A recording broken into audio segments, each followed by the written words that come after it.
मरती लाश और मरघट जाय रही मात बेचारी।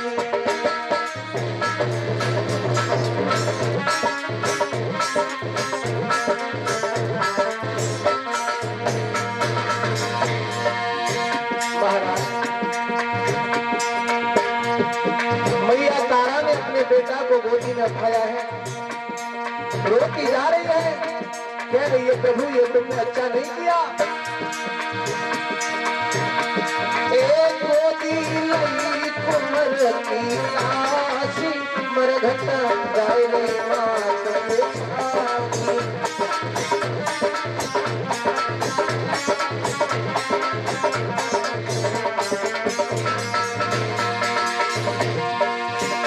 अरे जाय रही मात बेचारी,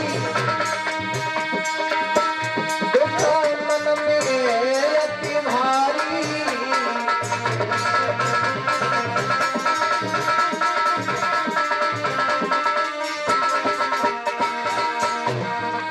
गोदी लई कुमर की लाशी मरघट जाय रही मात बेचारी।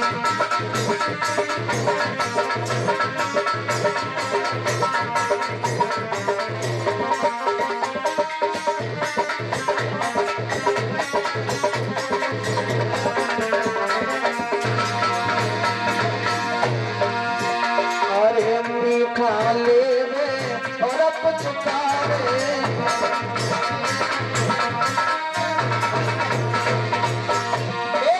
मीठा लेवे और पुचकारे।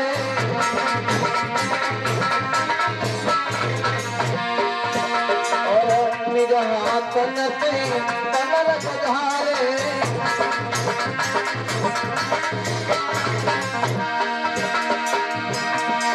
तेरी छूट गई सब आसी मरघट जाय रही मात बेचारी।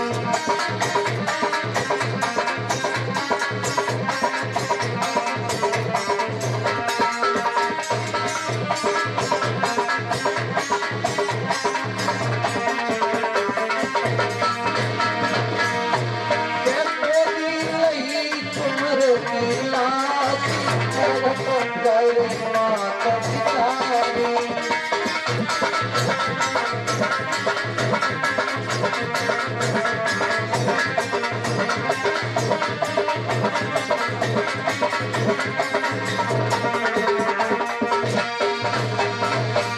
आज जैसे मैया तारा बेटा रोहित को महाराज अपनी गोदी में उठाया, धीरे धीरे धीरे धीरे जाकर के महाराज मरघट में पहुंची।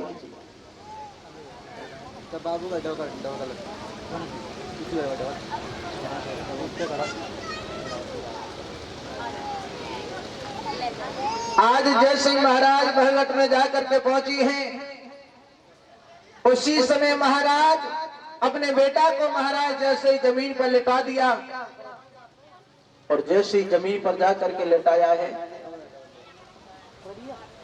इधर महाराज अपनी बेटा की महाराज चिता को मैया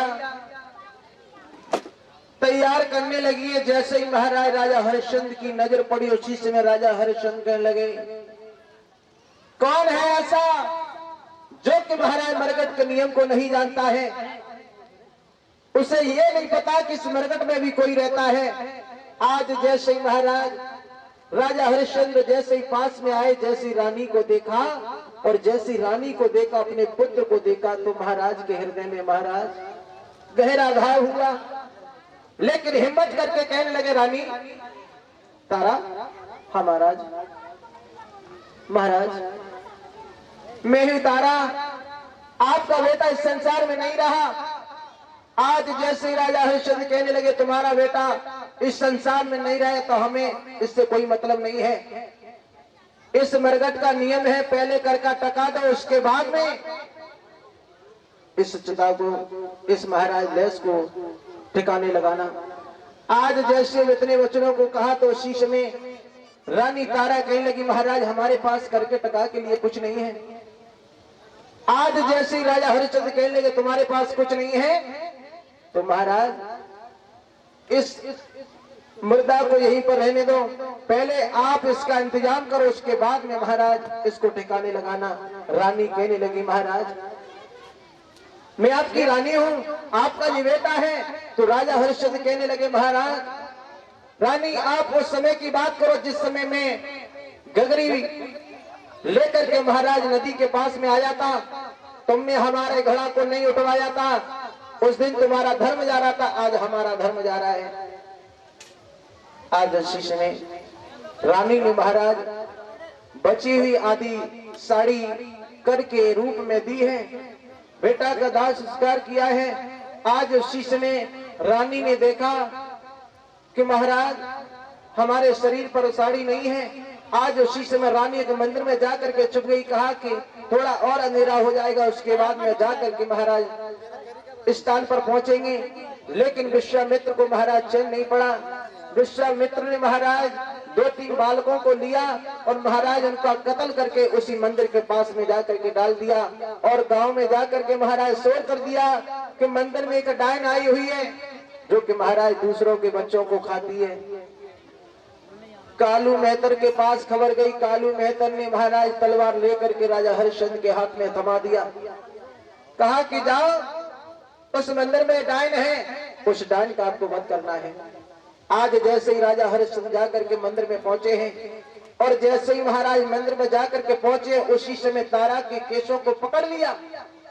जैसे ही केशों को पकड़ा महाराज की महाराज झलक गई चेहरा पर और जैसे ही महाराज चेहरा को देखा कहने लगे रानी तुम? हाँ महाराज मैं। अब तुम्हारा बेटा नहीं रहा इस संसार में तो तुम दूसरों के बेटों को खाने लगी। रानी कहने लगी महाराज ऐसा ही समझ लो। राजा कहने लगे हम तुम्हें जिंदा नहीं छोड़ेंगे, तुम्हें मार देंगे। आज जैसे ही महाराज मारने के लिए उद्यत हुए उसी समय विश्वामित्र आ गए। विश्वामित्र कहने लगे राजा जी तुम्हारी रानी है। महाराज जैसे कहा कि ये रानी है। आज उसी समय राजा हरिश्चंद्र कहने लगे महाराज हमारी कोई रानी नहीं है, ये डायन है। विश्वामित्र कहने लगे हम तुम्हारी परीक्षा ले रहे थे, आप परीक्षा में महाराज पास हुए। और जैसे कहा रानी ने कि महाराज ऐसी कौन सी परीक्षा जिसमें हमारा पुत्र भी चला गया। आज जैसे ही विश्वामित्र कहने लगे अपने पुत्र को आवाज दो। जैसे ही आवाज दिए तो बेटा हंसता हुआ खेलता हुआ महाराज रानी के पास में आया है। बोलिए गोविंद भगवान की।